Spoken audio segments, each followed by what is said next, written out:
kaget saat menemukan sebuah foto dari kamar suaminya. Wanita ini baru tahu jika suaminya berencana.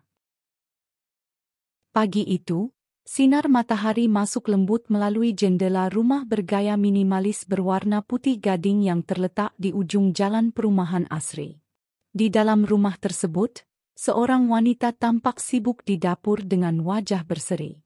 Namanya Diva. Usianya baru menginjak 28 tahun.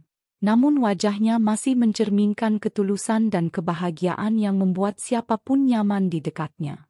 Ia mengenakan daster sederhana bermotif bunga kecil, dengan rambut diikat longgar ke belakang. Tangannya cekatan mengiris bawang dan menumis sayuran, sambil sesekali melihat jam dinding. Sebentar lagi Reza pulang dari jogging, gumamnya pelan sambil tersenyum. Reza, suaminya, adalah pria tampan berusia 31 tahun yang bekerja sebagai kepala divisi keuangan di sebuah perusahaan swasta terkemuka.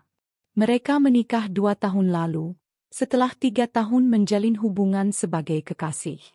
Pernikahan mereka digelar secara sederhana namun penuh kehangatan. Diva mengenal Reza sebagai sosok yang sopan, lembut, dan bertanggung jawab. Tidak hanya dicintai oleh dirinya, Reza juga begitu disayangi oleh keluarga besar Diva. Kakak-kakaknya menganggap Reza sebagai adik ipar idaman, dan orang tuanya pun selalu memuji kesabaran dan ketelatenannya. Setelah sarapan, Reza pulang dari jogging dan langsung disambut oleh aroma masakan hangat yang memenuhi ruang makan. Diva menyambutnya dengan segelas air putih dan senyum yang tulus. Reza membalas dengan kecupan ringan di kening istrinya. Sebuah kebiasaan kecil yang selalu membuat Diva merasa dicintai dan dihargai. "Aku sudah bikin sayur asem dan ikan goreng kesukaanmu," ujar Diva sambil menuangkan nasi ke dalam mangkuk. "Terima kasih, sayang. Kamu memang istri terbaik," balas Reza, duduk dan mulai menyantap sarapan dengan lahap. Mereka makan bersama sambil berbincang ringan soal rencana hari itu. Diva akan membersihkan rumah dan menyiram tanaman, sementara Reza akan bekerja di kantor sampai sore. Meski belum memiliki anak, rumah mereka terasa hidup dan penuh cinta. Tak ada teriakan, tak ada saling tuduh, hanya dua insan yang saling menyayangi dan menghargai satu sama lain. Setelah Reza berangkat kerja, Diva melanjutkan aktivitas rumah tangganya. Ia senang menjaga kebersihan rumah, memastikan setiap sudut selalu rapi. Ia juga gemar merawat tanaman-tanaman hias di halaman, seperti monstera, lidah mertua, dan anggrek bulan yang digantung di teras. Semua dikerjakannya tanpa keluhan. Diva adalah tipe istri yang menikmati perannya, bukan karena kewajiban semata, tapi karena cinta yang besar kepada suaminya. Siang itu, setelah selesai makan siang dan beristirahat sejenak, Diva membuka galeri foto di ponselnya. Ia melihat kembali potret-potret kenangan pernikahan mereka. Foto saat Reza menatapnya dengan mata berbinar di pelaminan, saat mereka bulan madu ke Bali, hingga saat ulang tahun pertama pernikahan mereka di mana Reza diam-diam menyewa restoran kecil dan menghiasnya dengan lilin dan bunga. Diva terharu, air matanya menetes pelan. Ia merasa menjadi wanita paling beruntung di dunia. Sore harinya, Diva menyiapkan teh hangat dan kue kering kesukaan Reza. Tak lama kemudian, Reza pulang dengan wajah lelah namun tetap sempat tersenyum. Ia meletakkan tas kerjanya dan langsung menuju ruang makan. "Ada teh buat kamu. Aku tambahkan madu sedikit biar tenggorokanmu gak kering," kata Diva lembut. Reza mengangguk, duduk dan meminum teh sambil memejamkan mata sejenak. "Kamu selalu tahu cara manjain aku. Terima kasih ya." Malam pun tiba. Setelah makan malam dan menonton film bersama di ruang tengah, Reza tidur lebih dulu karena kelelahan. Diva masih terjaga di kamar. Ia duduk di depan meja rias sambil menyisir rambutnya. Matanya sesekali melirik ke arah tempat tidur di mana Reza sudah terlelap. Senyuman mengembang di wajahnya. Ia benar-benar mencintai lelaki itu sepenuh hati. Sebelum tidur, Diva merapikan kamar seperti biasa. Ia mengambil pakaian kotor di sudut ruangan, mengelap meja nakas, dan menata bantal agar lebih rapi. Saat sedang membenahi lemari pakaian, tangannya menyentuh kemeja kerja Reza yang baru dicuci. Ia menghirupnya pelan, masih ada aroma sabun dan sedikit wangi parfum Reza yang khas. Perasaan hangat menyelimuti hatinya. Sambil duduk di sisi tempat tidur, Diva menatap foto pernikahan mereka yang dipajang di dinding kamar. Ia lalu membaringkan tubuhnya perlahan, menarik selimut, dan menyandarkan kepala di bahu Reza yang tertidur pulas. Dalam hatinya, Diva membisikkan doa, berharap rumah tangga mereka selalu langgeng, diberkahi, dan suatu saat dianugerahi anak-anak yang akan melengkapi kebahagiaan mereka. Sebelum matanya terpejam, Diva kembali mengenang awal pertemuan mereka di kampus dulu. Reza adalah senior yang terkenal kalem dan pintar. Diva jatuh cinta pada cara Reza memperlakukannya dengan sopan dan sabar. Ia merasa diperjuangkan, dijaga, dan dicintai dengan cara yang dewasa. Semua perjalanan itu kini membuahkan rumah tangga yang nyaris sempurna di matanya. Namun, yang tidak Diva tahu, hidup tidak selalu berjalan sesuai harapan. Kadang kebahagiaan yang tampak di permukaan menyembunyikan gelombang besar yang sedang bersiap menerjang. Tapi untuk malam ini, yang ada hanya rasa syukur dan cinta yang utuh. Diva tersenyum kecil sebelum memejamkan mata. Di dalam hati, ia merasa telah memiliki segalanya: cinta, perhatian, dan suami yang ia kira setia. Dan di kamar yang tenang itu, Diva tak pernah menyangka bahwa momen-momen manis yang ia kenang hari ini, suatu hari akan menjadi luka yang paling dalam yang pernah ia rasakan. Diva menyeduh 2 cangkir teh hangat seperti biasa, menyajikannya di meja ruang tamu yang rapi dan harum dengan wangi melati dari diffuser favoritnya.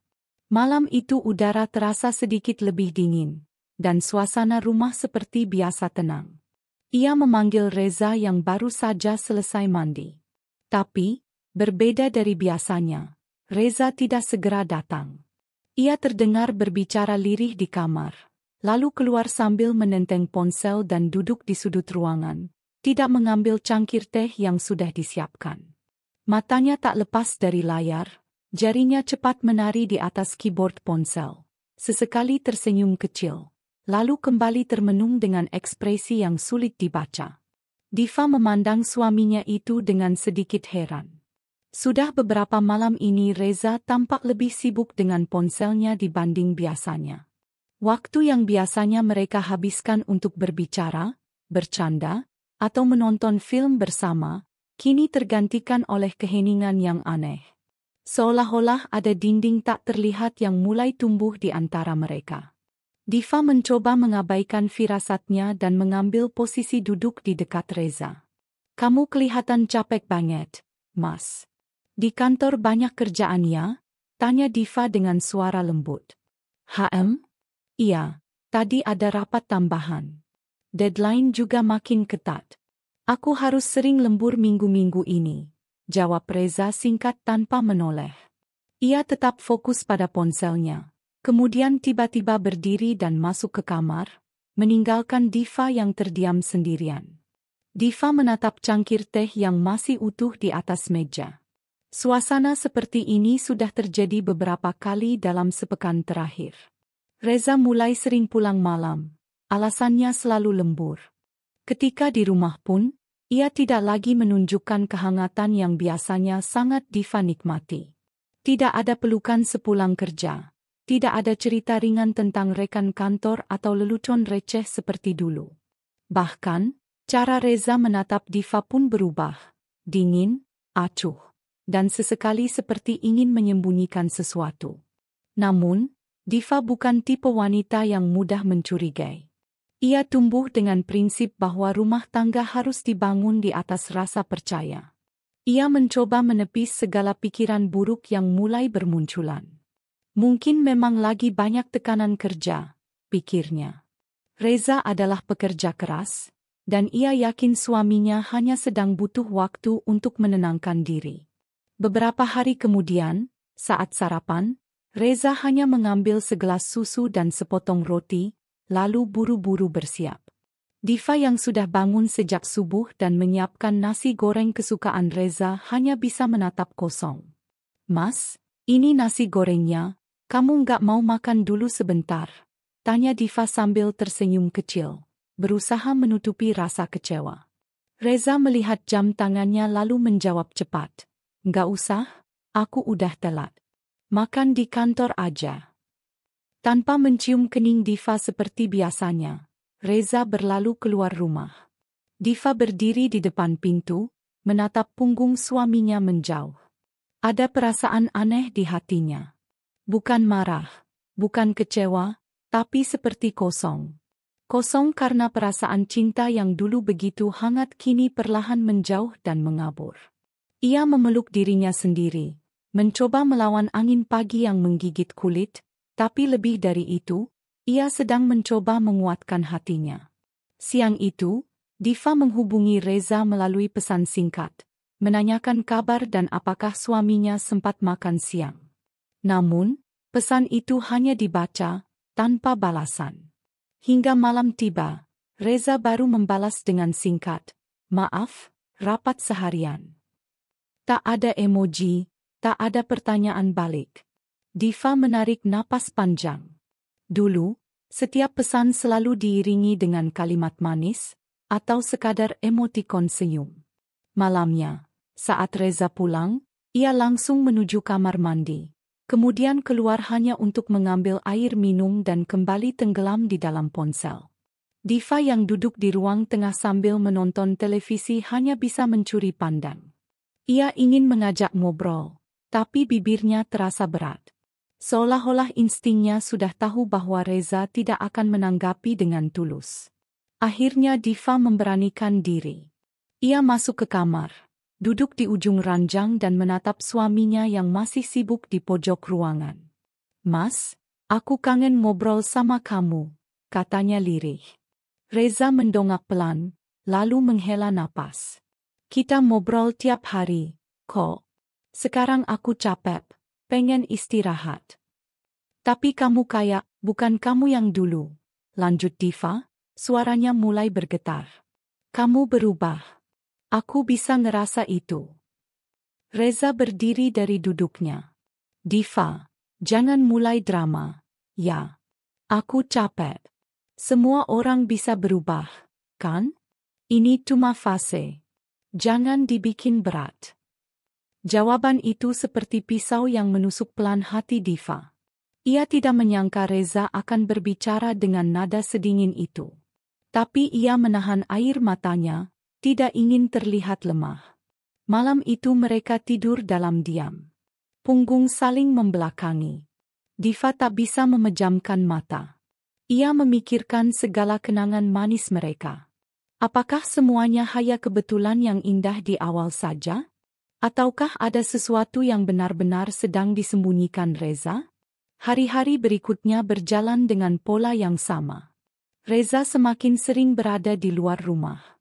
Bahkan akhir pekan yang biasanya mereka habiskan bersama untuk pergi ke taman atau sekadar belanja bahan makanan, kini hanya dilewati Diva sendirian. Reza selalu punya alasan.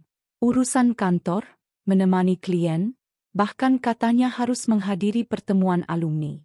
Pada suatu malam, Diva terbangun karena merasa tempat tidur sebelah kosong. Ia melihat jam, sudah lewat tengah malam. Ia bangkit pelan dan melangkah ke ruang tamu. Dari celah pintu yang sedikit terbuka, ia melihat Reza duduk di sofa, membelakangi arah pintu. Tapi bukan itu yang membuat Diva terdiam, melainkan ekspresi wajah Reza yang tersenyum. Tatapannya hangat, namun bukan pada Diva. Reza memeluk ponselnya sambil melihat layar dengan intens. Sesekali ia tersenyum kecil, lalu tertawa lirih, seperti sedang membaca atau menonton sesuatu yang menyenangkan. Tapi dari arah sinar pantulan layar ponsel, Diva tahu, itu bukan video lucu atau berita biasa. Itu adalah panggilan video. Wajah Reza tampak begitu nyaman dan bahagia. Dada Diva sesak. Ia berdiri diam di balik pintu, tak sanggup melangkah masuk. Ingin rasanya bertanya siapa yang ada di seberang layar ponsel itu. Tapi tubuhnya terasa lemas. Ia mundur perlahan, kembali ke kamar tanpa suara. Matanya memerah, dadanya bergetar. Ia menarik napas dalam-dalam, mencoba menenangkan diri, lalu duduk di ujung tempat tidur. Air mata jatuh satu persatu, namun ia tetap diam. Dalam hatinya mulai tumbuh perasaan takut bahwa semua ini bukan sekadar perubahan sikap sementara. Takut bahwa Reza sedang jatuh cinta, tapi bukan padanya. Dan untuk pertama kalinya, Diva mulai bertanya-tanya dalam hati, apa aku sedang dicintai? Atau hanya sedang dipertahankan sementara sebelum ia menemukan pengganti?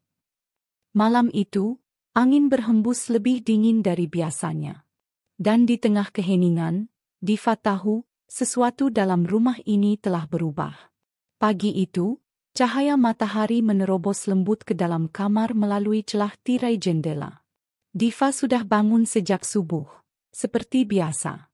Ia telah menyelesaikan rutinitasnya, memasak sarapan, menyiram tanaman, dan kini sedang merapikan kamar utama. Ia membuka lemari pakaian Reza untuk mengatur kemeja-kemeja kerja yang baru selesai disetrika. Tangannya cekatan menata satu persatu, hingga matanya tertumbuk pada tas kerja Reza yang tergeletak di pojok lemari, agak terbuka. Biasanya Diva tidak pernah membuka tas kerja Reza tanpa izin, tapi hari itu perasaannya tidak tenang. Ia tak sengaja menjatuhkan gantungan dasi saat akan menutup lemari, dan ketika hendak mengambilnya, tas Reza tergeser. Sedikit rasa penasaran muncul di hatinya. Diva pun membuka tas itu dengan perlahan. Awalnya hanya ingin memastikan tidak ada makanan sisa atau pakaian kotor yang tertinggal. Namun, napas Diva tercekat saat tangannya menyentuh sesuatu yang asing. Sebuah botol kecil parfum wanita berwarna merah muda-muda dengan desain elegan, dan di sampingnya, sebuah lipstik berwarna merah menyala dalam kemasan mewah. Jantungnya berdetak kencang. Tangannya bergetar saat menggenggam dua benda itu. Ini bukan miliknya.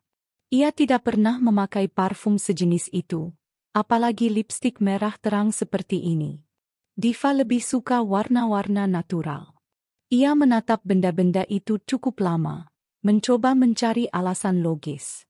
Mungkinkah ini barang titipan seseorang? Hadiah dari kantor? Tapi mengapa harus disimpan di dalam tas kerja? Bukan di laci kantor? Tak ingin langsung menuduh. Diva menutup kembali tas itu dan menyimpan kedua barang tersebut dalam kotak kecil di lemari bagian atas. Ia menunggu Reza pulang untuk bertanya secara langsung. Tapi sepanjang hari, pikirannya tak bisa tenang. Setiap detik terasa panjang. Ia berusaha tetap tersenyum dan menjalani hari seperti biasa, namun perasaannya kacau. Sore menjelang malam, Reza pulang dengan langkah cepat. Ia tampak sedikit lelah namun tetap tenang seperti biasa. Diva menyambutnya dengan senyum kecil dan segelas air putih. Mereka makan malam dalam diam. Diva mencoba membaca ekspresi Reza. Namun lelaki itu begitu pandai menyembunyikan sesuatu di balik wajah datarnya. Usai makan malam, ketika Reza hendak masuk kamar, Diva mengikutinya. Ia duduk di ujung ranjang sambil menggenggam botol parfum dan lipstik yang tadi disimpannya. "Mas, aku tadi nggak sengaja lihat ini di dalam tas kamu," ucap Diva pelan, hati-hati agar tidak memancing kemarahan. Reza menoleh, lalu melihat benda-benda itu. Sekilas ada perubahan di wajahnya, kaget, lalu cepat-cepat digantikan dengan ekspresi datar dan sedikit kesal. "Itu, punya teman kantor. Kayaknya ketinggalan di mobil waktu aku anterin dia ke rumahnya," jawab Reza cepat, suaranya meninggi sedikit. Diva menelan ludah. Ia ingin percaya, tapi hatinya berontak. "Kenapa disimpan di tas, Mas? Kenapa nggak ditaruh di kantor atau dikasih balik aja langsung?" Reza menghela napas kasar, lalu mendekat. "Kamu mulai ngatur isi tasku juga sekarang? Kamu nyangka yang aneh-aneh, ya? Udah, jangan lebay," Div. Aku capek banget, jangan ditambah drama. Diva terpaku. Ia tidak menyangka Reza akan bereaksi sekeras itu. Padahal ia hanya bertanya dengan tenang. Tapi ia memilih diam, tak ingin memperpanjang pertengkaran. Ia hanya menunduk dan mengangguk pelan. Maaf, aku cuma khawatir, bisiknya lirih. Reza tidak menjawab. Ia langsung membuka baju dan masuk ke kamar mandi, meninggalkan Diva sendiri di kamar, menatap dua benda itu dengan mata yang mulai berkaca-kaca.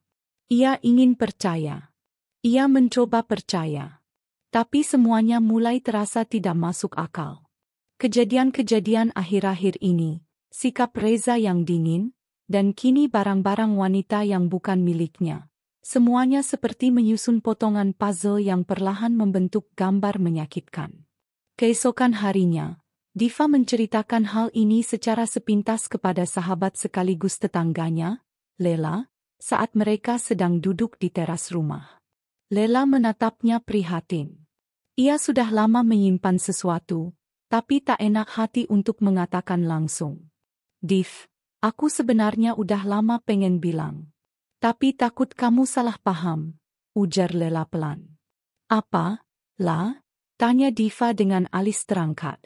Aku pernah lihat Reza di mobil, di depan minimarket dekat sini. Dia bareng perempuan, duduk di jok depan. Nggak kelihatan siapa, tapi ceweknya kelihatan muda dan cantik. Aku kira mungkin saudaranya, tapi pas lihat cara mereka ngobrol, kayak bukan sekadar teman biasa.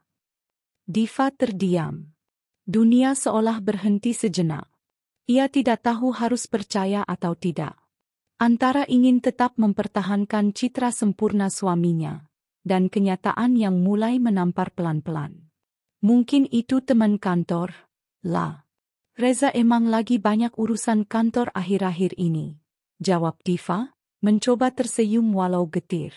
Lela mengangguk, tidak ingin mendesak. Tapi dari sorot matanya, terlihat jelas bahwa ia menyimpan kekhawatiran. Diva pun berpamitan dan masuk ke rumah.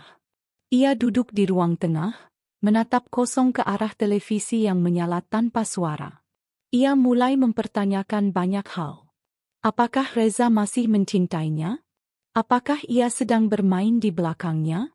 Atau apakah semuanya hanya perasaannya saja? Diva memejamkan mata, mencoba mengingat masa-masa indah mereka di awal pernikahan. Ia ingin menemukan titik di mana semuanya mulai berubah. Tapi ia tak tahu pasti. Yang ia tahu hanyalah, hatinya mulai retak, pelan tapi nyata. Malam harinya, Reza pulang lebih larut dari biasanya. Diva menunggunya di ruang makan, dengan hati yang masih digelayuti rasa tak menentu. Begitu pintu dibuka, Reza langsung masuk tanpa salam, wajahnya kusut, dan langkahnya cepat menuju kamar. Mas, panggil Diva pelan. Apa lagi, Div? Aku capek, jawab Reza ketus dari dalam kamar. Diva menelan rasa sakitnya. Aku masakin sop ayam kesukaan kamu. Mau makan dulu, kan? Reza keluar dari kamar dengan wajah kesal. Kamu tuh kenapa sih sekarang jadi posesif? Aku baru pulang kerja. Belum apa-apa udah ditanya ini itu. Aku bukan anak kecil yang harus kamu perhatiin terus. Diva kaget dengan nada suara Reza.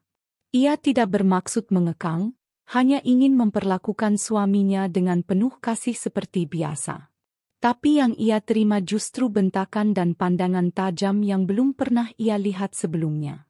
Tanpa menunggu tanggapan Diva, Reza kembali masuk kamar dan membanting pintu. Diva berdiri mematung, merasa seluruh dunia runtuh di hadapannya. Matanya berkaca-kaca, namun ia menahan tangisnya. Ia tidak ingin terlihat lemah. Ia berjalan pelan ke dapur, menatap sop ayam yang masih mengepul di atas meja. Harusnya malam ini hangat, seperti malam-malam mereka dulu. Tapi kini semuanya terasa hambar. Bahkan aroma masakan pun seolah tidak berarti apa-apa. Diva duduk sendirian, menggenggam sendok tanpa selera. Di luar, angin malam berhembus, membawa kesunyian yang menusuk hingga ke dalam dada. Dalam hati, Diva mulai sadar, sesuatu sedang disembunyikan oleh Reza. Dan kebenaran itu mungkin jauh lebih menyakitkan dari apa yang ia bayangkan. Hari itu, Reza pulang lebih cepat dari biasanya, namun bukan untuk bersantai di rumah. Ia datang hanya untuk mengganti pakaian dan mengambil koper kecil. Diva yang tengah menyapu halaman terdiam saat mendengar suara mobil Reza berhenti di depan rumah. Ia segera masuk dan mendapati suaminya tengah tergesa-gesa di dalam kamar, menarik dasi dari leher dan memasukkan beberapa kemeja ke dalam koper. "Mas, mau kemana?" tanya Diva pelan sambil berdiri di ambang pintu kamar. Reza menoleh cepat. "Ada urusan mendadak keluar kota. Kantor suruh aku dampingi klien dari Jakarta yang lagi survei lokasi proyek." "Sendirian?" tanya Diva lagi, mencoba terdengar wajar. "Iya, sendirian. Driver kantor udah nunggu di bawah." "Aku nggak lama kok, besok sore udah balik," jawab Reza sambil menarik resleting koper dan berlalu tanpa sempat menyentuh tangan Diva yang hendak menyambutnya. Pintu tertutup. Suara mobil Reza pun perlahan menghilang dari depan rumah. Tapi perasaan Diva justru makin berisik. Entah kenapa, kali ini ia tak bisa menahan dorongan dalam dirinya. Suatu insting yang kuat, entah rasa penasaran, curiga, atau keinginan untuk mencari kebenaran yang selama ini ia abaikan. Tanpa pikir panjang, Diva mengganti baju, mengambil tas kecil, dan dengan tergesa menghubungi Lela, tetangganya. Ia meminjam mobil milik suami Lela dengan alasan ingin mengecek sesuatu. Dan Lela yang sejak awal melihat kegelisahan di wajah Diva tak banyak tanya. "Hati-hati, Div," hanya itu yang ia ucapkan. Diva mengikuti arah yang biasa ditempuh Reza jika menuju jalan tol. Ia melaju perlahan, mengikuti rute logis menuju arah luar kota.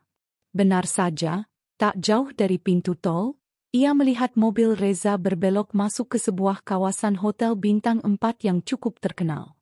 Jantungnya berdebar hebat. Diva menghentikan mobilnya agak jauh, lalu turun diam-diam, mengenakan masker dan topi untuk menyamarkan wajah. Dari balik pohon palem di pinggir halaman hotel, Diva menyaksikan sesuatu yang membuat tubuhnya terasa gemetar. Reza turun dari mobil dan membuka pintu di sebelah kanan. Seorang perempuan muda turun dari mobil. Rambutnya panjang bergelombang, mengenakan dres selutut berwarna krem yang elegan. Kakinya berbalut sepatu hak tinggi, dan langkahnya ringan namun penuh percaya diri. Reza tersenyum kepadanya. Senyum yang sama seperti yang dulu ia berikan hanya kepada Diva. Perempuan itu lalu menggamit lengan Reza, dan mereka berjalan berdampingan memasuki lobi hotel. Diva tak bergerak. Matanya menatap tajam, tak berkedip, namun pikirannya mendadak kosong. Dunia terasa berguncang. Hatinya remuk seketika, hancur seperti kaca yang dijatuhkan dari ketinggian. Ia berdiri mematung, nyaris tak bisa bernapas. Namun di tengah keterpukulannya, Diva masih cukup sadar untuk mengeluarkan ponsel dari tasnya dan memotret kejadian itu. Beberapa kali jepretan dari balik pepohonan, lalu ia menunduk dan berjalan cepat kembali ke mobil. Tangannya gemetar saat menutup pintu mobil dan menghidupkan mesin. Ia menepi sejenak di pinggir jalan, mencoba menenangkan dirinya.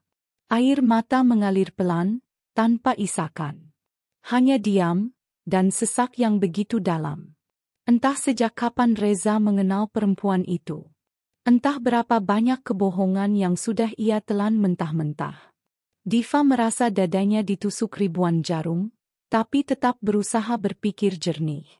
Ia tidak langsung menghubungi Reza. Ia tidak langsung mengamuk atau menelepon perempuan itu. Ia hanya menangis, dalam diam. Malam itu, Diva kembali ke rumah.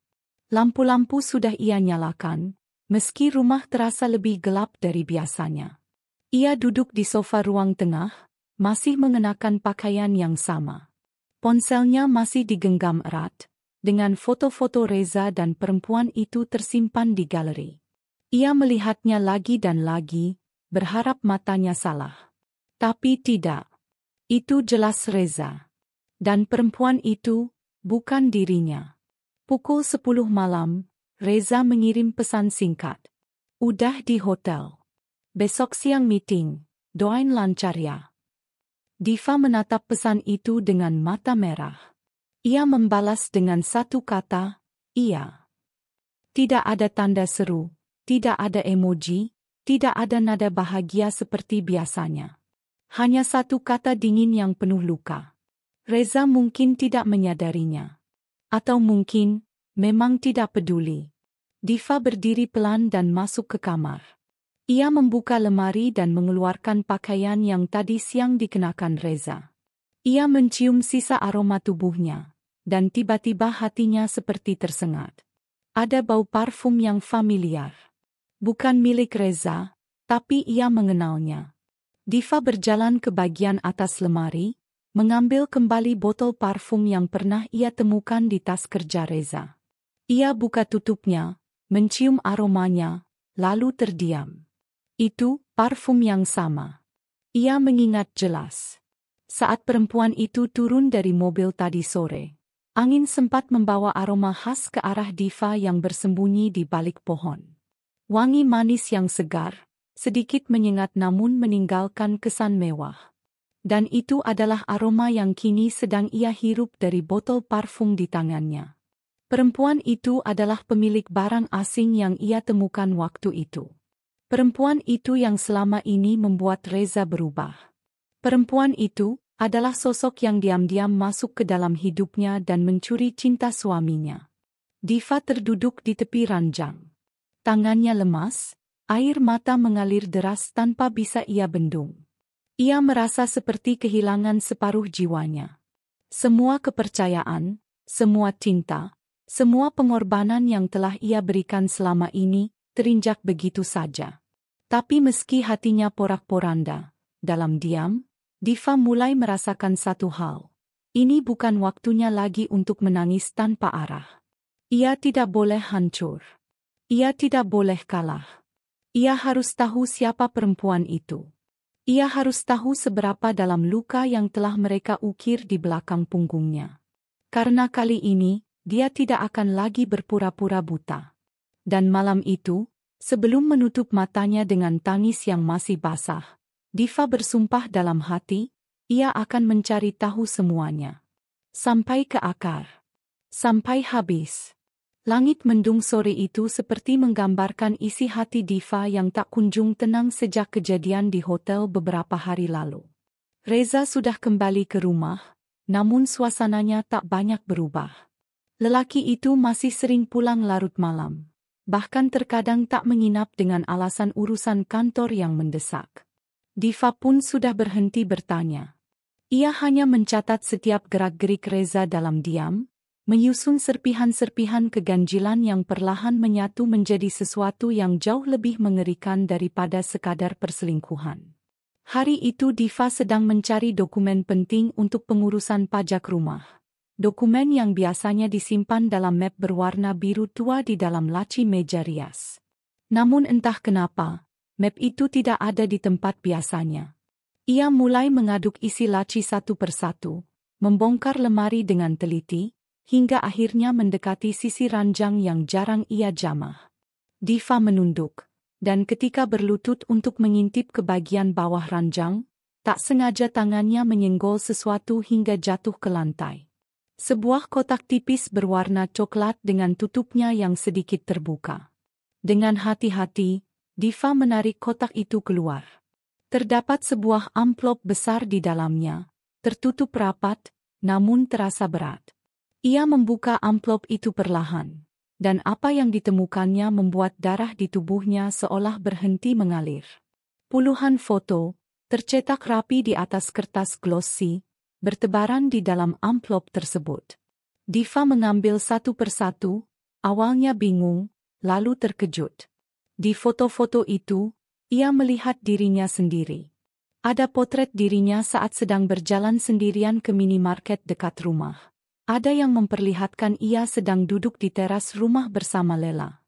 Bahkan ada yang lebih ekstrim. Foto dirinya sedang berada di dalam rumah, dilihat dari balik jendela. Napasnya tercekat. Semua foto itu diambil secara diam-diam, jelas tanpa sepengetahuannya. Ia merasa seperti sedang diawasi, diintai, atau lebih parah, dijadikan target oleh seseorang. Tangannya gemetar saat membolak-balik tumpukan foto berikutnya, hingga ia menemukan beberapa foto rumahnya sendiri. Bagian pagar, teras, dan ruang tamu, diambil dari sudut-sudut yang aneh, seolah seseorang telah memata-matai kehidupannya dari kejauhan. Namun bukan itu yang paling mengejutkan. Diva menemukan 2 buah foto yang terasa seperti pukulan telak di dadanya. Foto pertama, gambar Reza sedang tersenyum, memakai kemeja putih yang sama seperti saat terakhir mereka anniversary tahun lalu. Foto kedua, gambar perempuan muda yang kini wajahnya mulai akrab di mata Diva. Wanita itu adalah sosok yang ia lihat bersama Reza di hotel. Anggun, muda, dan tak asing lagi. Mereka tidak berada di satu bingkai foto. Namun foto keduanya ditempel berdampingan pada sebuah kertas karton hitam. Yang membuat Diva nyaris menjatuhkan foto itu adalah tulisan tangan yang tercoret di belakang foto tersebut. Tulisannya miring, menggunakan tinta hitam, berbunyi, "Segera bersatu tanpa penghalang." Tubuh Diva mendadak lemas. Ia terduduk di lantai, membiarkan semua foto berserakan di sekelilingnya. Napasnya mulai memburu, dan jantungnya berdetak tak karuan. Bukan karena amarah, tapi karena rasa takut. Rasa takut bahwa apa yang selama ini ia anggap sekadar perselingkuhan ternyata jauh lebih dari itu. Ini seperti sebuah skenario yang direncanakan secara matang, dan dirinya berada di tengah-tengahnya sebagai penghalang yang harus disingkirkan. Diva mulai menarik napas panjang, mencoba mengendalikan pikirannya yang kini berlari ke berbagai arah. Siapa yang mengambil semua foto ini? Sejak kapan Reza menyimpan mereka? Dan apa maksud dari tulisan itu? Apakah Reza berniat menyingkirkannya? Apakah perempuan itu juga terlibat dalam rencana besar untuk menghancurkan hidupnya? Pikirannya mendadak melayang pada beberapa kejadian belakangan ini yang semakin masuk akal jika dihubungkan. Sikap Reza yang berubah drastis, amarah yang muncul dari pertanyaan kecil, malam-malam penuh rahasia, dan betapa cepatnya ia memutuskan untuk tidur di luar rumah. Semua kejanggalan itu bukan karena beban kerja. Itu alasan yang sengaja dibuat.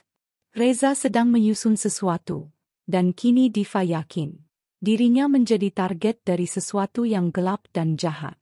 Diva perlahan berdiri, mengambil semua foto dan memasukkannya kembali ke dalam amplop.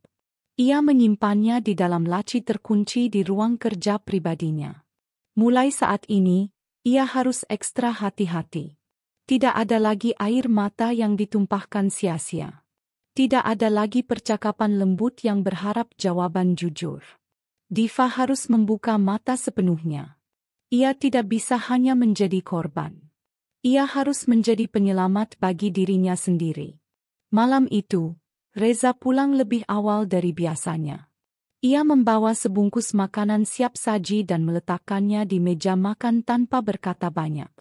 Diva, yang tengah duduk di ruang tengah, pura-pura tidak tahu apa-apa. Ia menatap Reza sejenak lalu tersenyum tipis. "Capek?" tanyanya datar. Reza mengangguk, sedikit. "Urusan kantor?" lanjut Diva, dengan nada suara yang begitu halus, nyaris tak bisa ditebak. "Ya, masih banyak laporan belum selesai. Besok juga harus keluar lagi, survei proyek baru." Diva hanya mengangguk dan kembali menatap televisi yang menyala tanpa ia tonton. Dalam benaknya, kini tak ada satupun kata Reza yang benar-benar bisa ia percaya. Bahkan kata "capek" pun kini terasa penuh sandi. Sebelum tidur, Diva berdiri di depan cermin kamarnya cukup lama. Ia menatap wajahnya sendiri, mencoba mengenali kembali siapa dirinya. Seorang istri yang setia, seorang wanita yang tulus mencintai suaminya, dan kini, seseorang yang harus melindungi dirinya dari suami yang seharusnya melindunginya. Dunia seakan berputar. Segala cinta, kepercayaan, dan pengorbanan terasa seperti karikatur lucu yang kini menjadi ironi. Diva tak tidur malam itu. Ia mulai menulis catatan kecil di buku diari yang sudah lama tak ia buka. Ia menuliskan tanggal, kejadian, dan detail-detail aneh yang selama ini ia abaikan. Ia juga mencetak ulang beberapa foto dari amplop itu, untuk berjaga-jaga bila sesuatu terjadi padanya. Pukul 2 dini hari, saat rumah sudah sunyi, Diva terbangun karena mendengar suara notifikasi ponsel Reza. Layar menyala, memperlihatkan notifikasi dari seseorang yang tertulis namanya sebagai N. Diva menoleh perlahan. Reza masih tertidur pulas. Ia bangkit pelan, berjalan ke ruang tengah untuk mengambil udara. Sambil berdiri di depan jendela, Diva menatap langit malam yang kelam. Hujan mulai turun rintik-rintik, dan embusan angin menyelinap melalui celah jendela, membuat bulu kuduknya meremang. Tapi bukan karena dingin. Tapi karena kini ia tahu, ia sedang diawasi, diburu, dan akan disingkirkan. Bukan oleh orang asing, tapi oleh orang yang dulu ia percaya akan menjaga hatinya seumur hidup. Dan malam itu, Diva bersumpah, ia akan menemukan kebenaran. Apapun itu, meski menyakitkan, meski harus melawan suaminya sendiri. Pagi itu, Diva duduk di ruang kerja rumah dengan laptop terbuka dan segelas kopi yang hampir dingin. Matanya menatap layar tanpa berkedip. Malam sebelumnya, ia tak tidur. Bukan karena kesedihan, melainkan karena strategi. Kini, ia tidak lagi sekadar mencari tahu. Ia memburu. Mencari jejak perempuan bernama N, yang selama ini muncul sebagai bayangan gelap di belakang Reza. Ia yakin, huruf N, yang tertera di notifikasi ponsel Reza malam itu adalah kunci dari semua misteri yang selama ini menyiksanya dalam diam. Diva membuka akun media sosial lama yang selama ini ia abaikan. Lalu mulai berselancar di dunia maya, menelusuri potongan demi potongan petunjuk. Ia mengetik kata kunci, Natasha. Kemudian menambahkan kota tempat tinggal, dan pekerjaan yang pernah disebut Reza dalam obrolan santai bertahun lalu, anak magang lama di kantor lama, katanya. Hanya dalam waktu 1 jam, ia menemukannya.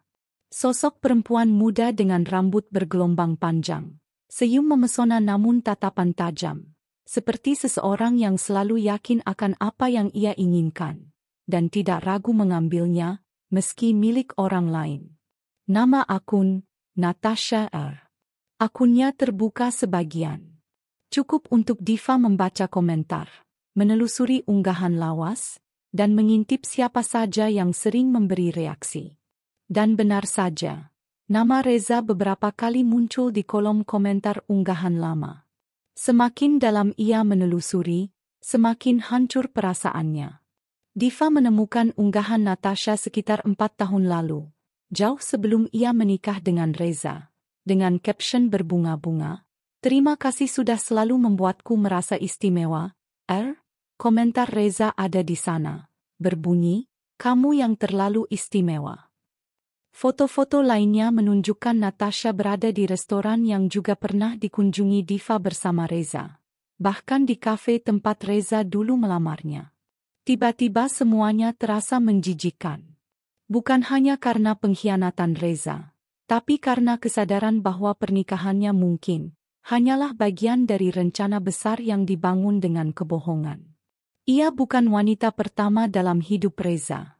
Dan yang lebih menyakitkan, ia bukan pilihan utama. Diva mendesah panjang, menahan amarah yang mendidih dalam dada. Tapi ia tidak mengamuk. Ia tidak menangis seperti sebelumnya. Tidak ada air mata kali ini. Yang ada hanyalah tekad. Dingin dan terarah. Ia tahu dirinya harus bertindak. Bukan dengan emosi, tapi dengan bukti.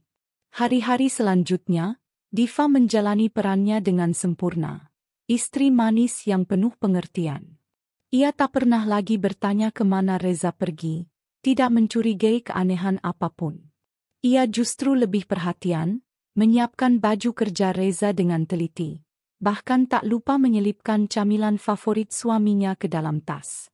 Reza mulai terlihat lebih santai, mengira semua kecurigaan Diva sudah padam. Tapi ia salah besar. Justru dari situ, Diva merekam segala hal yang ia perlukan. Percakapan mencurigakan, jadwal kerja yang tak masuk akal, dan bahkan sesekali, rekaman suara dari panggilan telepon Reza yang sengaja ia buka di dekat pintu kamar agar bisa terdengar samar. Suatu malam, Reza tengah mandi dan meninggalkan ponselnya di meja makan. Diva memanfaatkan momen itu untuk menyambungkan perangkat rekaman kecil ke ponsel Reza. Ia hanya butuh 5 menit. Cukup untuk menginstal aplikasi tersembunyi yang bisa menyalin pesan-pesan tertentu ke laptopnya.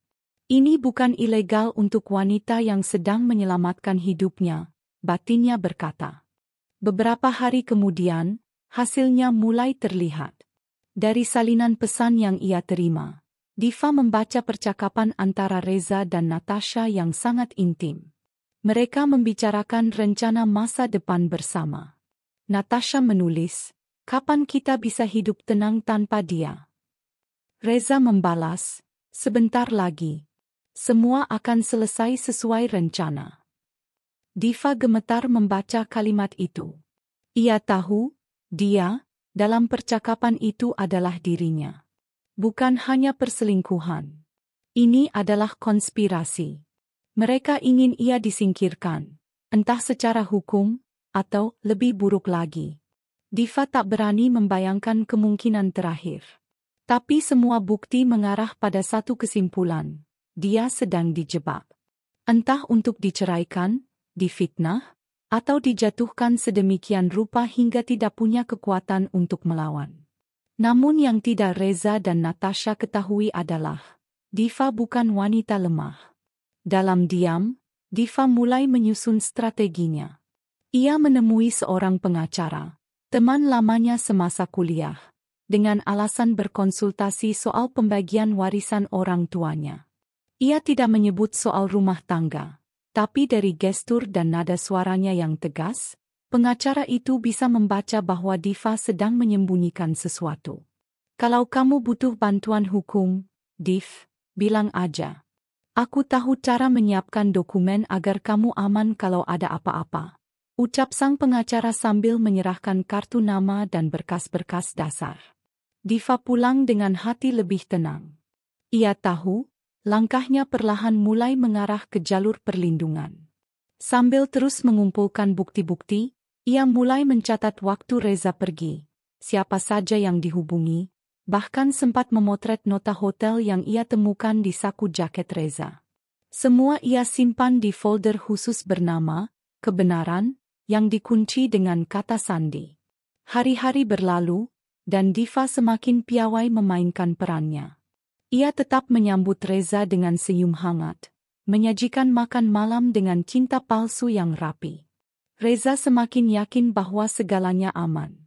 Tapi penonton tahu, di balik setiap senyuman Diva, tersimpan keteguhan seorang wanita yang telah dikhianati namun memilih bangkit, bukan untuk meratap, tapi untuk melawan. Pada suatu malam, ketika Reza sedang tertidur, Diva duduk di samping ranjang dengan mata terbuka. Ia menatap suaminya lama sekali, hingga akhirnya bergumam dalam hati. "Kau pikir aku tak tahu apa yang sedang kau rencanakan?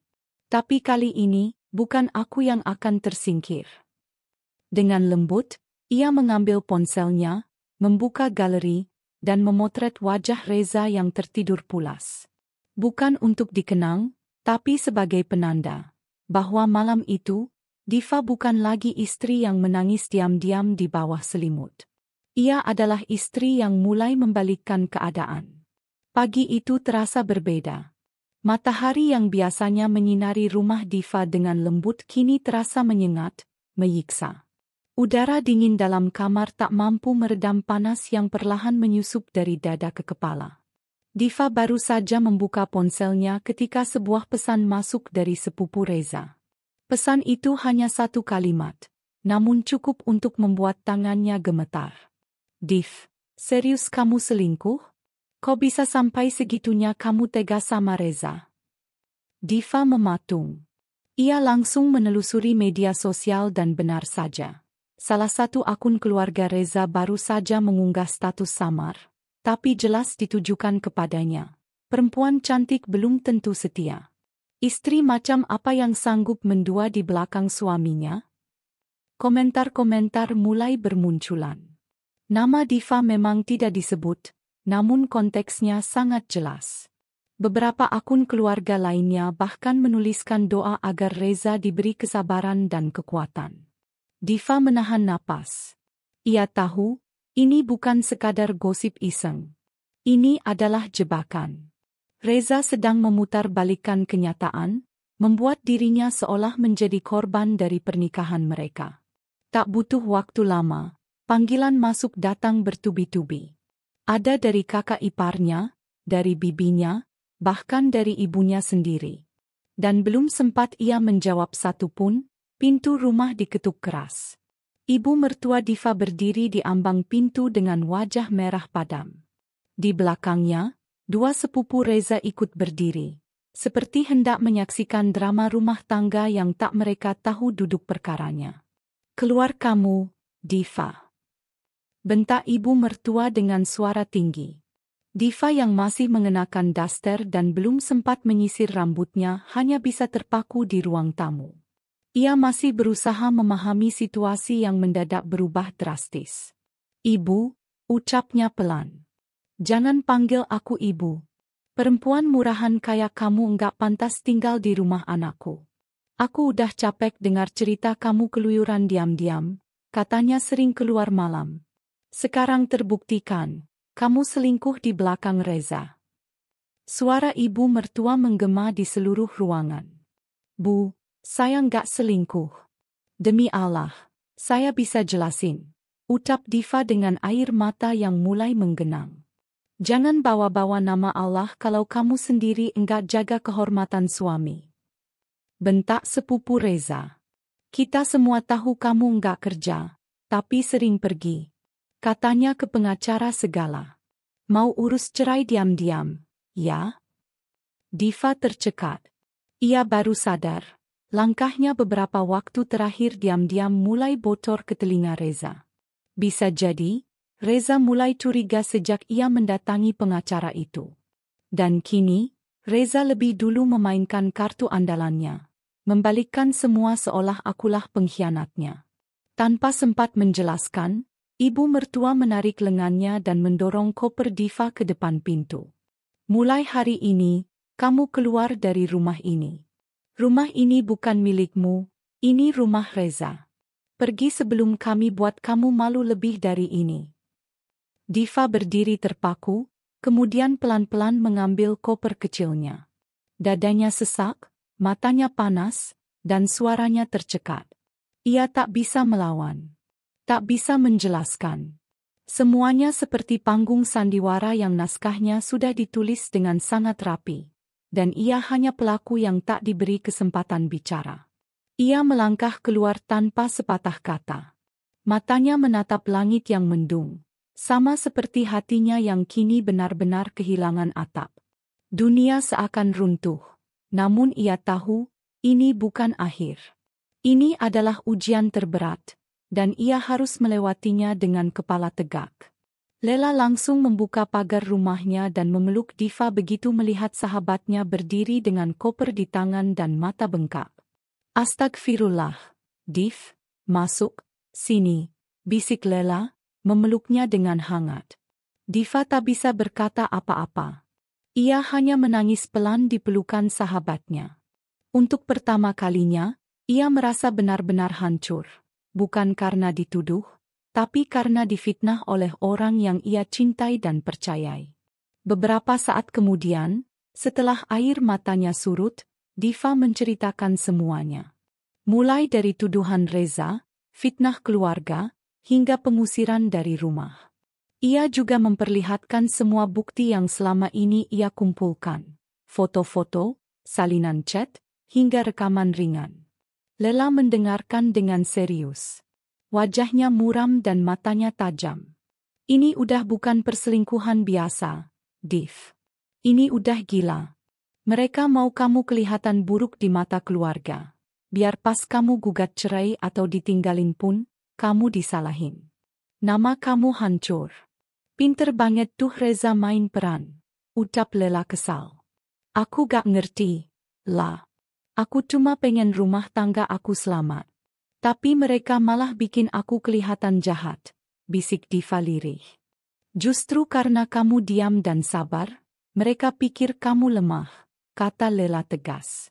Aku saranin kamu sekarang benar-benar konsultasi hukum secara resmi. Dan kalau bisa, mulai rekam semua, setiap kata, setiap percakapan. Kalau perlu pakai kamera kecil, Div. Ini udah masuk ranah pidana kalau mereka fitnah kamu sampai diusir begini. Diva mengangguk pelan. Ia merasa bersyukur memiliki Lela, satu-satunya orang yang percaya padanya saat semua orang memalingkan wajah. Malam itu, mereka menyusun rencana kecil. Diva akan mulai bertindak sebagai mata-mata dalam permainannya sendiri. Mengumpulkan semua bukti bukan hanya untuk melawan Reza, tapi untuk menyelamatkan masa depannya. 3 hari berlalu, dan Diva mulai melakukan perekaman tersembunyi dari ponselnya yang kini ia setting khusus. Ia bahkan berhasil masuk ke akun Reza dari laptop yang dulu biasa mereka pakai bersama. Kata sandinya belum berubah. Dari sana, Diva menemukan arsip dokumen, histori unduhan, dan rekaman suara yang tak sengaja Reza simpan di folder tersembunyi. Ia membuka salah satu file audio yang baru saja dibuat 2 minggu lalu. Suara Reza terdengar samar, namun jelas. Kamu yakin dia enggak curiga sama sekali? Kemudian terdengar suara perempuan, yang Diva yakini adalah Natasha. Tenang aja, dia percaya semua kata-kata kamu. Lagian dia cuma istri rumahan. Mana ngerti urusan kita. Lalu terdengar tawa kecil. Tapi aku takut dia tahu rencana kita. Makanya, aku udah mulai sebar cerita. Biar dia yang kelihatan salah. Pelan-pelan, nanti dia sendiri yang keluar dari rumah tanpa harus aku yang nyuruh. Tanpa penghalang, kita bisa nikah dengan tenang. Diva terdiam. Rekaman itu terlalu jelas untuk diabaikan. Matanya menatap layar laptop sambil menahan napas. Dunia seperti membeku. Tapi satu yang pasti, ini adalah bukti paling nyata bahwa ia memang dijebak. Kini ia punya senjata. Bukan hanya untuk membela diri, tapi untuk membongkar semuanya. Bukan lagi waktunya menjadi korban. Saatnya menyerang balik. Sore itu, hujan mengguyur deras, seolah ikut mencuci jejak luka yang selama ini menempel di hati Diva. Mengenakan setelan gelap sederhana dan membawa koper kecil, Diva berdiri di depan pagar rumahnya. Hatinya masih penuh sesak, namun wajahnya tampak datar, tenang. Seperti seorang tamu yang pulang dari perjalanan panjang, bukan istri yang baru saja diusir karena fitnah. Ia menarik napas dalam, lalu mengetuk pintu dengan santai. Ibu mertua membukakan pintu. Tatapannya masih menyimpan sisa amarah, tapi terlihat ragu. Mungkin karena Diva tak datang dengan tangisan atau amukan, melainkan senyum dingin yang tak bisa ditebak. Aku cuma mau ambil beberapa barang. Nggak akan lama, ucap Diva pelan namun tegas. Ibu mertua tak menjawab. Ia hanya mengangguk singkat lalu melangkah masuk. Diva mengikuti, membawa koper kecilnya ke kamar, dan mulai memasang rencana yang sudah ia susun bersama Lela selama beberapa hari terakhir. Tanpa sepengetahuan siapapun, Diva menyelipkan kamera kecil di sudut atas lemari, satu lagi di belakang bingkai foto, dan satu mikrofon kecil di bagian bawah meja makan. Ia menghubungkannya ke laptop lama yang diam-diam ia simpan di ruang bawah, tersembunyi di balik setumpuk kardus buku lama. Balas dendamku bukan dengan teriak atau air mata, batin Diva. Tapi dengan kebenaran yang tak bisa mereka bantah. Selama beberapa hari, Diva tinggal seperti biasa. Ia masak, beres-beres rumah, bahkan menyapa ibu mertuanya seperti tak ada kejadian buruk yang pernah terjadi. Reza, yang kini bersikap sangat tenang dan terlihat percaya diri, mengira semuanya telah kembali seperti semula. Bahkan ia mulai sering mengajak bicara dan bercanda, seolah dirinya tak pernah menjebak dan menyebar fitnah ke keluarga besar. Namun bagi Diva, itu hanyalah panggung teater kecil yang sedang ia biarkan berlangsung. Setiap gerakan Reza terekam. Setiap percakapan terekam. Ia mulai memiliki banyak sekali bukti, baik dalam bentuk suara, rekaman visual, dan dokumen-dokumen yang bisa menjatuhkan Reza kapan saja. Puncaknya terjadi pada akhir pekan, ketika Diva berpura-pura mendapat undangan reuni kuliah di luar kota. Ia mengemasi tasnya, pamit kepada ibu mertua dan Reza, bahkan menunjukkan tiket bus yang sudah ia cetak, meskipun itu hanya hasil editan sederhana dari Lela. "Besok sore aku balik," kata Diva singkat saat Reza mengantar hingga ke teras. Reza hanya mengangguk dengan senyum tipis, dan tak lama kemudian, mobilnya melaju keluar, menuju terminal tempat Diva berpura-pura naik bus. Padahal, Diva tak pergi kemana-mana. Ia hanya bersembunyi di rumah Lela yang berjarak beberapa blok dari rumahnya. Dari laptop yang sudah ia hubungkan dengan kamera tersembunyi di rumah, ia menyaksikan segalanya dengan mata kepalanya sendiri. Tak butuh waktu lama sejak kepergiannya. Sore itu Reza kembali ke rumah dengan seseorang. Natasha. Perempuan itu masuk dengan percaya diri, memakai dress merah marun, rambut digerai dan tertawa kecil saat Reza membukakan pintu. "Kamu yakin aman?" tanya Natasha, terlihat sedikit gugup. "Dia udah keluar kota. Aku pastiin dia enggak balik sampai besok sore," jawab Reza sambil menggandengnya masuk ke ruang tamu. Diva menyaksikan adegan itu dari layar laptop. Jantungnya berdegup keras, namun bukan karena sedih, melainkan karena rasa lega bercampur puas. Inilah yang ia tunggu. Bukti langsung, nyata, tak terbantahkan.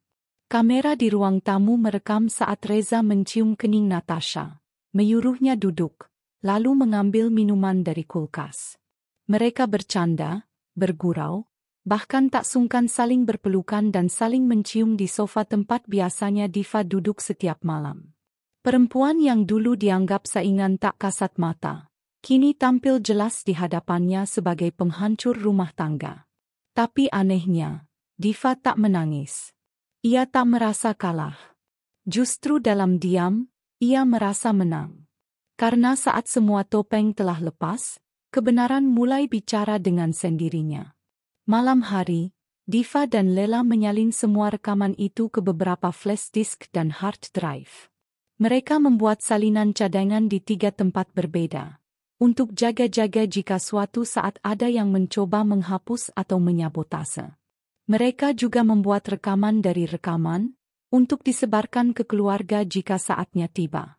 Diva menghubungi pengacara yang dulu pernah ia temui. Kali ini, ia tak lagi datang dengan dalih menanyakan soal warisan.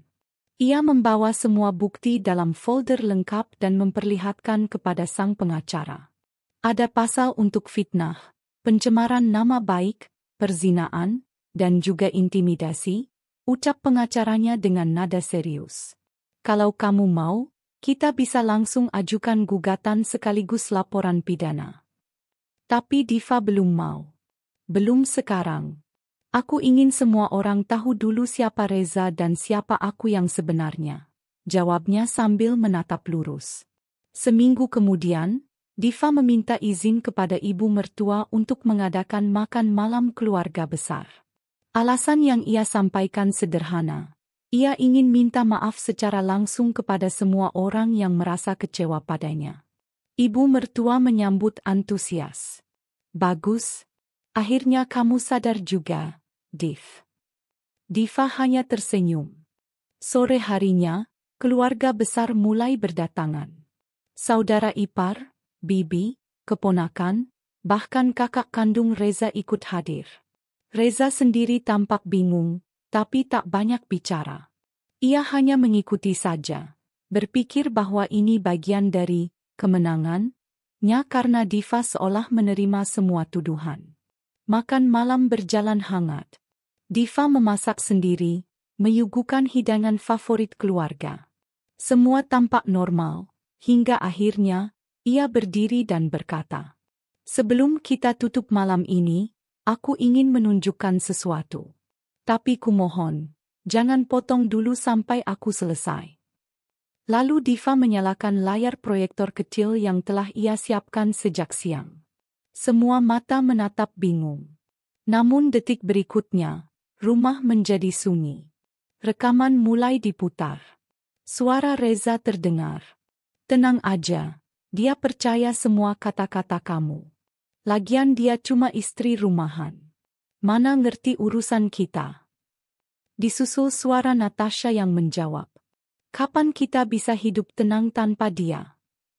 Semua orang menatap layar dengan mata membelalak.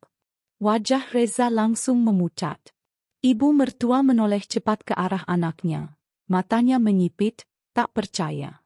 Namun belum selesai. Diva memutar rekaman video dari kamera ruang tamu. Adegan Reza dan Natasha yang bermesraan, tertawa, dan duduk berdekatan di rumah yang sama, saat Diva berpura-pura sedang keluar kota. Tak ada yang bicara selama beberapa menit. Udara terasa berat. Bahkan suara detik jam dinding terdengar lebih keras dari biasanya. Reza berusaha berdiri, namun Diva menatapnya tajam. "Duduk, Mas. Belum selesai." Ia membuka map dan mulai menunjukkan dokumen, tangkapan layar chat, dan bukti fitnah yang disebar Reza kepada keluarga. Semua ditunjukkan satu persatu, dengan kalimat tegas namun tetap tenang. "Aku bukan perempuan licik. Aku bukan istri tak setia. Yang kalian lihat dan dengar selama ini adalah hasil sandiwara suamiku. Aku diam bukan karena tak tahu.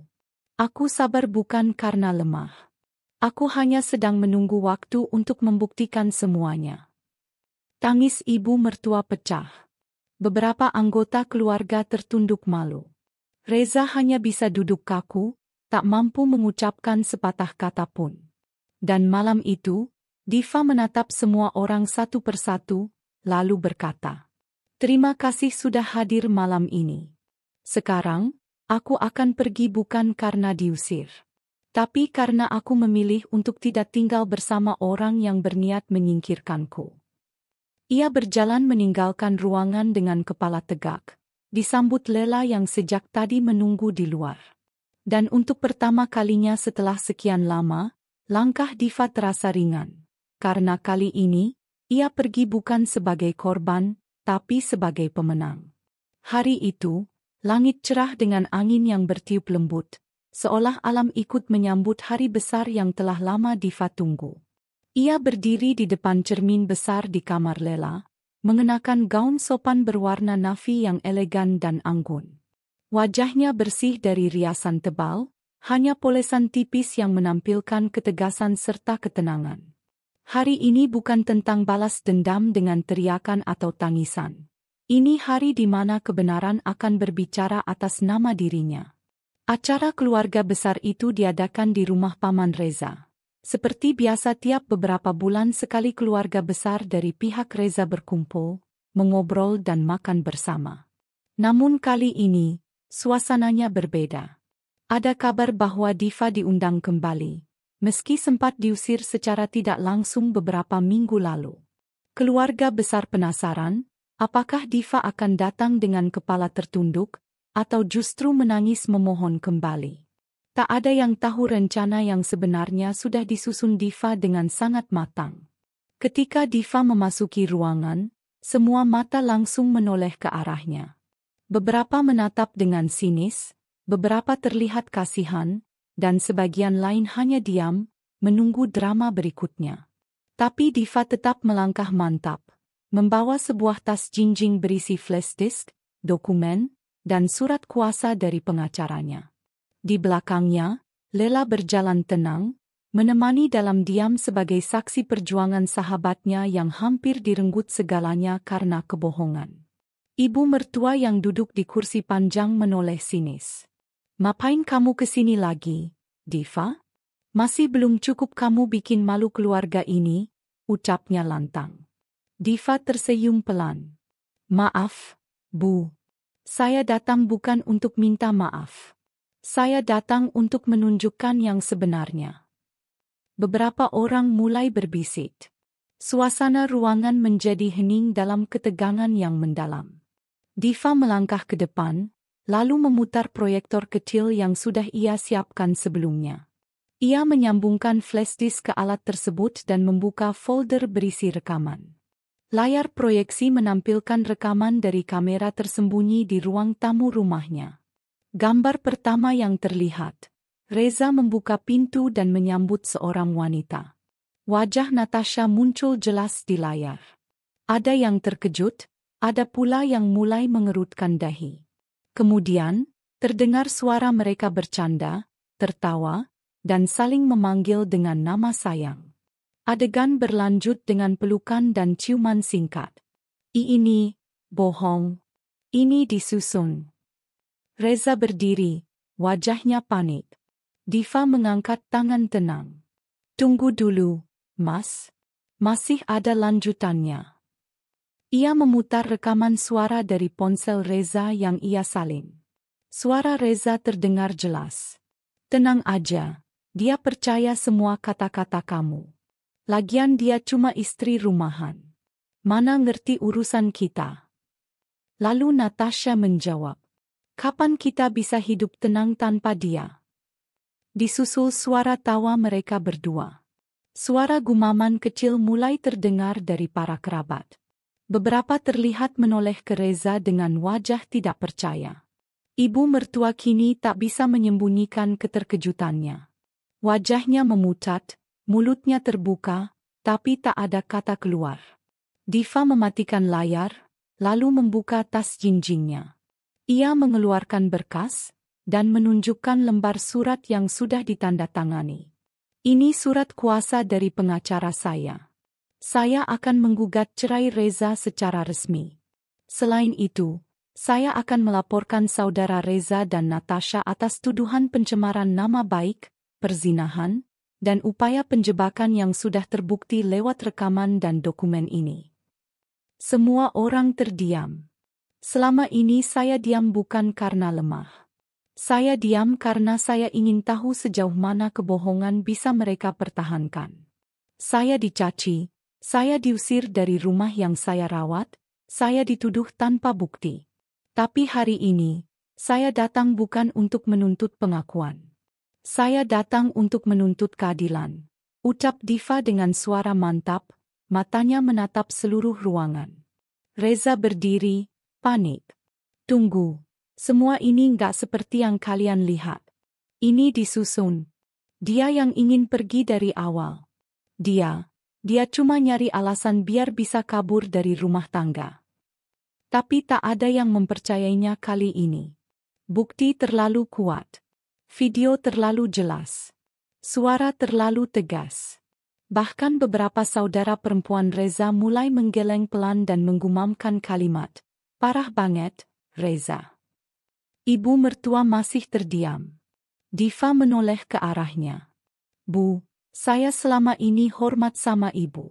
Tapi saat saya dipermalukan, diusir tanpa dengar penjelasan saya sadar, di rumah ini, saya hanya tamu. Tapi di dunia ini, saya punya hak untuk dilindungi hukum. Saya bukan perempuan licik seperti yang kalian pikir. Tapi saya bukan juga perempuan lemah yang bisa diinjak begitu saja."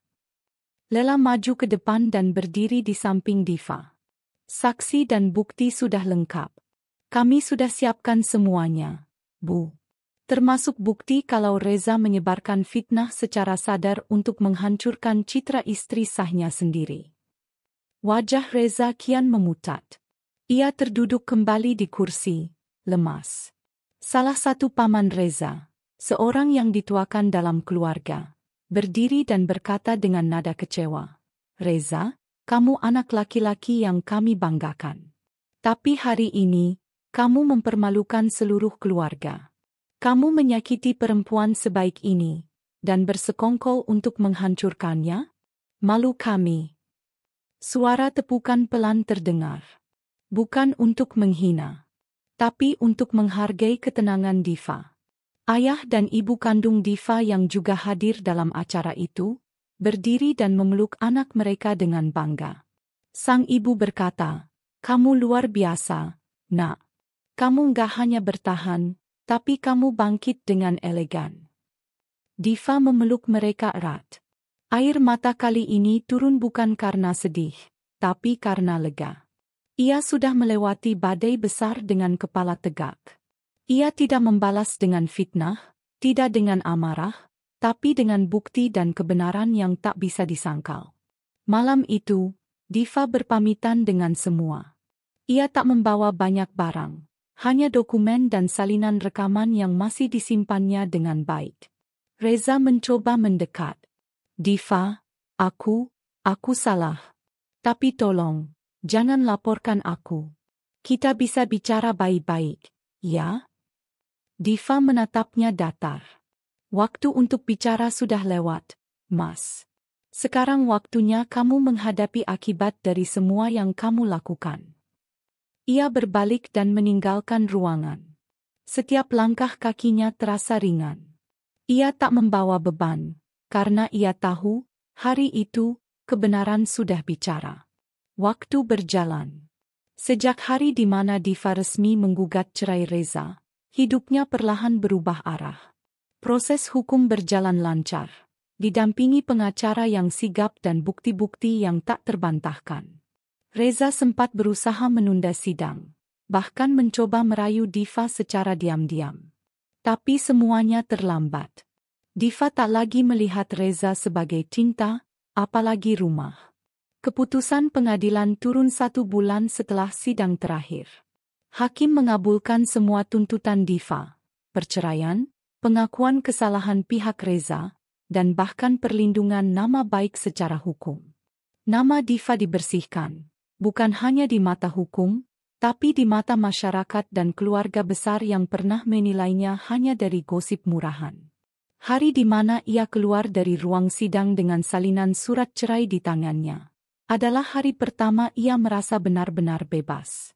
Tidak ada lagi beban di pundaknya, tidak ada lagi air mata yang tertahan, dan tidak ada lagi rasa takut disingkirkan. Hanya ada langkah pasti menuju hidup yang ia bangun sendiri, dengan kekuatan yang berasal dari luka paling dalam. Kehidupan barunya dimulai dengan sederhana. Ia tinggal di rumah kontrakan kecil tak jauh dari kediaman Lela. Meski sempit, tapi rumah itu terasa luas, karena tak ada lagi kebohongan di dalamnya. Tak ada lagi tatapan sinis atau suara yang meremehkan. Hanya Diva, semangat baru, dan senyum yang mulai tumbuh dari hatinya sendiri. Bersama Lela, ia mulai membuka usaha kecil, menjual kue dan makanan ringan rumahan. Dapur mungil itu menjadi saksi kerja keras mereka dari pagi hingga malam, mengolah pesanan, mencetak label sendiri, hingga mengantarkan ke pelanggan. Usaha itu tak hanya memberi pemasukan, tapi juga menumbuhkan harga diri Diva perlahan-lahan. Setiap rupiah yang ia dapatkan dari hasil tangannya sendiri adalah bentuk nyata bahwa ia bisa berdiri tanpa menggantungkan hidup pada siapapun. Lela selalu menjadi teman setia. Mereka sering tertawa sambil mengingat betapa lucunya hidup. Bagaimana seseorang bisa dijatuhkan sedalam itu, hanya untuk akhirnya tahu bahwa yang sebenarnya jatuh bukanlah dirinya, tapi mereka yang mengira bisa bermain-main dengan hidup orang lain. Dan Reza, hidupnya pun berubah, tapi tak seperti Diva. Setelah perceraiannya resmi, Natasha mulai menunjukkan wajah aslinya. Awalnya mereka masih terlihat mesra di media sosial, memamerkan liburan dan restoran mahal. Tapi tak lama kemudian, Diva mendengar dari beberapa orang bahwa Reza mulai mengalami masalah keuangan. Ternyata, Natasha tak hanya menginginkan cinta. Ia ingin harta, gaya hidup, dan kemewahan. Ketika Reza tak bisa lagi memenuhi semua permintaannya, perempuan itu menghilang, membawa sebagian uang, meninggalkan utang, dan memblokir semua kontak. Diva tak merasa puas atau bahagia mendengar itu. Ia hanya menghela napas dan berkata lirih, "Apa yang kita tanam, itu yang kita tuai." Waktu terus berjalan, dan nama Diva mulai dikenal di kalangan ibu-ibu komunitas sekitar. Cerita tentang perjuangannya tersebar dari mulut ke mulut. Hingga suatu hari, ia diminta menjadi pembicara di sebuah pertemuan komunitas perempuan. Awalnya ia ragu. Ia merasa bukan siapa-siapa. Tapi Lela berkata, "Justru karena kamu pernah dianggap bukan siapa-siapa, kini kamu jadi inspirasi untuk mereka yang merasa tak punya suara." Dengan baju sederhana dan suara yang tenang, Diva berdiri di hadapan puluhan perempuan. Ia menceritakan kisahnya dari awal, tentang pernikahan yang indah di permukaan, luka yang mengendap, pengkhianatan, dan bagaimana ia perlahan membangun kekuatan dari reruntuhan yang ditinggalkan suaminya. "Aku pernah dipermalukan. Aku pernah dianggap gila karena mencari kebenaran. Tapi satu hal yang tidak pernah kulepaskan adalah harapan. Karena selama kita masih bisa bernapas, kita masih bisa bangkit." Tepuk tangan bergema di ruangan itu. Beberapa wanita menangis. Banyak dari mereka diam-diam menyimpan kisah yang sama, luka yang hampir serupa. Diva bukan hanya menjadi suara bagi dirinya sendiri, tapi bagi banyak wanita yang selama ini membungkam luka karena takut dianggap lemah. Sejak saat itu, ia rutin diundang untuk berbagi kisah. Bukan sebagai korban, tapi sebagai perempuan yang berani berdiri kembali. Ia menyebut dirinya bukan penyintas, tapi pemenang. Karena hanya orang kuat yang bisa melewati badai tanpa kehilangan dirinya. Dan meski hidupnya tak lagi dalam rumah besar atau dihiasi dengan barang mewah seperti dulu, kebahagiaan yang kini ia rasakan jauh lebih nyata. Setiap pagi saat membuka jendela dan melihat matahari, ia tahu bahwa ia telah menang. Bukan atas Reza, tapi atas ketakutannya sendiri. Suatu sore, setelah selesai mengantar pesanan bersama Lela, Diva duduk di teras rumah kontrakan yang kini ia ubah jadi kafe kecil rumahan. Ia menyesap teh hangat sambil memandangi langit yang mulai jingga. Di pangkuannya, terdapat buku catatan kecil berisi tulisan tangan, daftar impian. Salah satunya adalah membuka rumah produksi makanan sendiri, dengan karyawan dari kalangan ibu-ibu yang kesulitan ekonomi. Ia tersenyum. Ia tahu, perlahan, semua akan terwujud. Lalu ia menoleh ke arah halaman, melihat anak-anak kecil bermain sambil tertawa. Suara mereka mengingatkannya bahwa dunia tak selalu kejam. Ada harapan. Ada kebahagiaan yang sederhana, yang tak butuh validasi siapapun. Diva menutup matanya sejenak. Angin sore menyapu wajahnya dengan lembut. Dan dalam hati, ia berbisik. "Terima kasih untuk luka yang membentukku. Terima kasih untuk pengkhianatan yang menyadarkanku. Karena kini aku bukan lagi wanita yang bisa kau singkirkan dengan mudah. Aku adalah wanita yang tumbuh, meski dari tanah yang penuh duri." Ia membuka matanya, tersenyum pelan, dan kembali berdiri. Hidup harus terus berjalan. Tapi kali ini, ia berjalan tanpa luka lagi. Kisah Diva adalah gambaran dari realita yang mungkin tak asing bagi sebagian dari kita, di mana kebaikan sering disalahartikan sebagai kelemahan, dan kesetiaan diuji oleh pengkhianatan. Tapi satu hal yang perlu kita ingat, diam bukan berarti kalah, dan sabar bukan berarti tak mampu melawan. Saat seseorang memfitnahmu, merendahkanmu, bahkan mencoba menyingkirkanmu, jangan buru-buru membalas dengan emosi. Kuatkan dirimu, kumpulkan keberanian, dan ketika waktunya tiba, biarkan kebenaran bicara dengan sendirinya. Tuhan tak pernah tidur. Kejujuran selalu punya jalan pulang, dan luka yang kamu tanggung hari ini bisa menjadi kekuatanmu esok hari. Jangan takut untuk pergi dari tempat yang tak lagi menghargai keberadaanmu. Jangan ragu untuk mulai dari awal, meski sendiri. Karena dari situ, kamu akan mengenal dirimu yang sesungguhnya. Lebih kuat, lebih tangguh, dan lebih berharga dari yang kamu kira. Untuk semua perempuan hebat di luar sana, kamu pantas bahagia. Kamu berhak dihargai. Dan kamu layak untuk mencintai dirimu sendiri terlebih dahulu. Terima kasih sudah mengikuti cerita ini hingga akhir. Semoga kisah Diva bisa menjadi pelita untuk hati yang pernah terluka, dan pengingat bahwa kamu tidak sendiri. Sampai jumpa di kisah berikutnya, dengan cinta, kekuatan, dan harapan yang baru. Salam hangat dan penuh kasih, dari kami untukmu.